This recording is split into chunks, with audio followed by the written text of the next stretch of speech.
Welcome to Radha channel. ನೋಡಿ friends, ನಾನಿವತ್ತು ಬದನೆಕಾಯಿ ಪೋಡಿ ಮಾಡಿ ತೋರಿಸ್ತಾ ಇದ್ದೆ. ಸ್ವಲ್ಪ ವೆರೈಟಿಯಾಗಿ ನೋಡಿ, ಎಲ್ಲ ಉದ್ದ ಕತ್ತರಿಸಿ ಇಟ್ಕೊಂಡಿದೆ. ಆ್ಯಕ್ಚುಲಿ ಬದನೆಕಾಯಿ ಪೋಡಿ ಅಂದರೆ ಹೀಗೆ ಸ್ಲೈಸ್ ಮಾಡಿ ಪೋಡಿ ಮಾಡೋದಲ್ಲ. ಇದು ನಾನು ಸ್ವಲ್ಪ ಬೇರೆ, ಅಂದರೆ ನಾವು ಆಂಧ್ರದಲ್ಲೆಲ್ಲ ಪೋಡಿ ತಿಂದದ್ರಿಂದ ಅದು ಅಲ್ಲಿ ನೀರುಳ್ಳಿ ಎಲ್ಲ ಹಾಕಿ ಕೊಡ್ತಾರೆ, ತುಂಬ ರುಚಿ. ಹಾಗೆ ಸ್ಲೈಸ್ ಮಾಡೇ ಕಾಸೋದು ಫ್ರೆಂಡ್ಸ್. ನಾನೀಗ ಹೀಗೆ ಮಾಡಿ ನೋಡುವ ಹೇಗೆ ಆಗ್ತದೆ ಹೇಳಿ ಒಂದು ಹೊಸ ಎಕ್ಸ್ಪೆರಿಮೆಂಟ್ ಮಾಡ್ತಾಯಿದ್ದೆ. ನೋಡಿ, ಹೀಗೆಲ್ಲ ಉದ್ದ ಕತ್ತರಿಸಿ ಇಟ್ಕೊಂಡಿದೆ. ಈ ಫಸ್ಟ್ ಹಿಟ್ಟು ಕಲಿಸ್ಕೊಂಬ, ಚೂರು ನೀರು ಹಾಕೊಂಬ, ನೋಡಿ ಚೂರು ಹಿಂಗೆ ಮಿಕ್ಸ್ ಮಾಡ್ಕೊತ ಇದ್ದೆ. ಇದಕ್ಕೆ ಚೂರು ರುಚಿ ತಕ್ಕಷ್ಟು ಉಪ್ಪು ಹಾಕೊಂಬ,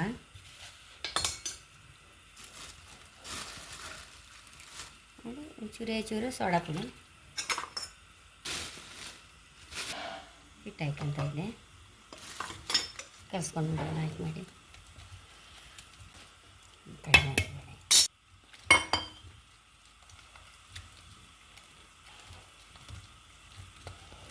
ನೋಡಿ, ಈ ಥರ ಇರಬೇಕು. ಈ ಕನ್ಸಿಸ್ಟೆನ್ಸಿಲಿದ್ದರೆ ಸರಿಯಾಗುತ್ತೆ. ಹೆಚ್ಚು ಗಟ್ಟಿ ಅಲ್ಲ, ಹೆಚ್ಚು ನೀರು ಅಲ್ಲ. ಚೂರು ಮೆಣಸು ಹಾಕಂತ ಇದ್ದೆ.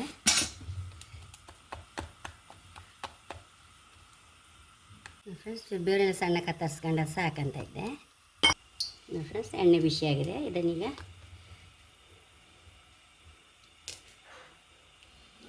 ಈಗ ಹಾಕ್ಕೊಂಡ್ಬಿಡುವ.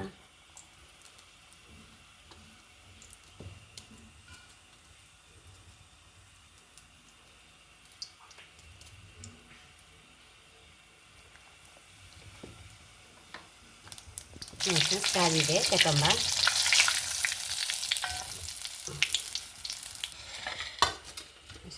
ಪ್ಲೇಟಿಗೆ ಹಾಕೊಂಬ. ಇದನ್ನ ಹೀಗೆ ಕತ್ತರಿಸ್ಕೊಂಡು ಹೀಗೆ ಓಪನ್ ಮಧ್ಯ ಸಹ ಒಳಗೆ ಸಿಕ್ಕುತ್ತೆ ನೋಡಿ. ಇಲ್ಲದೆ ನಾವು ಸ್ಲೈಸ್ ಮಾಡಿದ್ರೆ ಇದು ಹೀಗೆ ಸಿಕ್ಕುವುದಿಲ್ಲ, ಸುಮ್ಮನೆ ಬದಿನ ತುಂಬಿಸ್ಕಷ್ಟೇ. ಹಾಗೆ ನಾನು ಈ ಐಡಿಯಾ ಮಾಡಿದ್ದು ನೋಡಿ. ಮಧ್ಯ ಸಲ ಹಾಕಿ ಬೆಂದಿದೆ.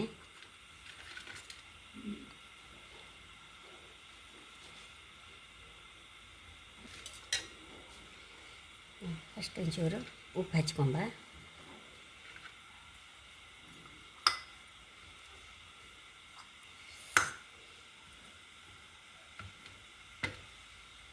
ಒಂಚೂರು ಮೆಣಸು ನೋಡಿ ಸಾಯ್ಕೊಂಬ.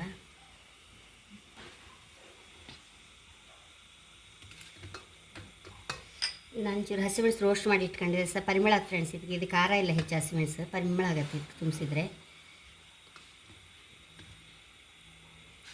ನೀರುಳ್ಳಿ ಕೊತ್ತಂಬರಿ ಸೊಪ್ಪು ಕತ್ತರಿಸಿ ಇಟ್ಕೊಂಡು ಅದನ್ನು ಹಾಕೊಂಬ.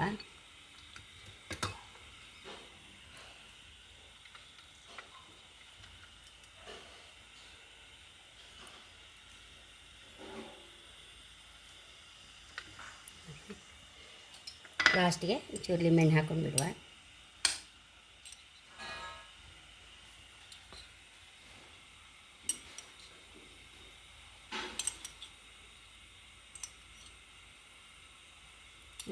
ಆಂಧ್ರದಲ್ಲೆಲ್ಲ ತುಂಬ ಫೇಮಸ್ ಇದು. ಬಾಳೆಕಾಯಿ ಆಯ್ಲಿ, ಬದನೆಕಾಯಿ ಆಯ್ಲಿ ನಮ್ಮ ಎದುರು ಹೀಗೆ ಮಾಡಿ ಹೀಗೆ ತುಂಬಿಸಿ ಕೊಡ್ತಾರೆ. ತುಂಬ ರುಚಿಯಾಗುತ್ತೆ ಫ್ರೆಂಡ್ಸ್ ತಿನ್ನೋಕ್ಕದು. ಹಾಗೆ ಅದನ್ನು ಮಾಡಿದ್ದು ನಾನು ಸ್ವಲ್ಪ ಬೇರೆ ಟೈಪ್ ಮಾಡಿದ್ದೆ. ಈ ಸ್ಲೈಸ್ ಮಾಡಲಿಲ್ಲ, ಹೀಗೆ ಉದ್ದುದ್ದ ಮಾಡಿದ್ದು.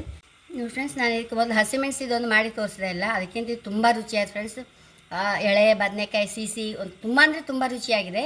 ಮತ್ತು ಸ್ಲೈಸ್ ಮಾಡಿದ್ರೆ ನಮಗೆ ಬರೀ ಸಿಕ್ಕುವುದಿಲ್ಲ, ಬರೀ ಕಟ್ ಮಾಡೋಕ್ಕೆ. ಇದು ಪುನಃ ನಾನು ಹೋಲ್ಡ್ ಮಾಡಿಕೊಯ್ ಪುನಃ ಮಧ್ಯೆ ಸೀಳುಕ್ಕೆ ಸಿಕ್ಕಿತ್ತಲ್ಲ ನೋಡಿ. ಇದು ಹೀಗೆ ನೋಡಿ, ಪುನಃ ಬದನೆಕಾಯಿ ಪುನಃ ಓಪನ್ ಆಯ್ತಿಲ್ಲ ನೋಡಿ. ಹಾಗಾಗಿ ಇದರ ಮಧ್ಯೆ ತುಂಬಿಸಿದೆ ಅಲ್ಲ, ತುಂಬ ಅಂದರೆ ತುಂಬ ರುಚಿ ಆಯ್ತು ಫ್ರೆಂಡ್ಸ್. ಇದು ಹೈ ಕ್ಲಾಸ್ ಆಗಿದೆ. ಬದನೆಕಾಯಿ ಪರಿಮಳ ಅಂತೂ ತುಂಬ ಎದ್ದು ಬರ್ತಾಯಿತ್ತು, ತುಂಬ ರುಚಿ ಆಯಿತು ನೋಡಿ. ಎಷ್ಟೋ ರುಚಿಯಾದ ಬದನೆಕಾಯಿ ಬಜ್ಜಿ ರೆಡಿಯಾಗಿದೆ. ಖಂಡಿತ ನೀವು ಸಹ ಟ್ರೈ ಮಾಡಿ. ಮಕ್ಕಳಿಗೆ ಅಂತೂ ತುಂಬ ಇಷ್ಟ ಆಗುತ್ತೆ ಸಾಯಂಕಾಲ ಹೊತ್ತಿಗೆಲ್ಲ ತಿನ್ನೋಕ್ಕಿದು. ಹಾಗೆ ನನ್ನ ಚಾನಲ್ ಇಷ್ಟ ಆದರೆ ಸಬ್ಸ್ಕ್ರೈಬ್ ಮಾಡಿ, ಲೈಕ್ ಮಾಡಿ, ಕಾಮೆಂಟ್ ಮಾಡೋದಂತ ಮರಲೇಬೇಡಿ. Thank you.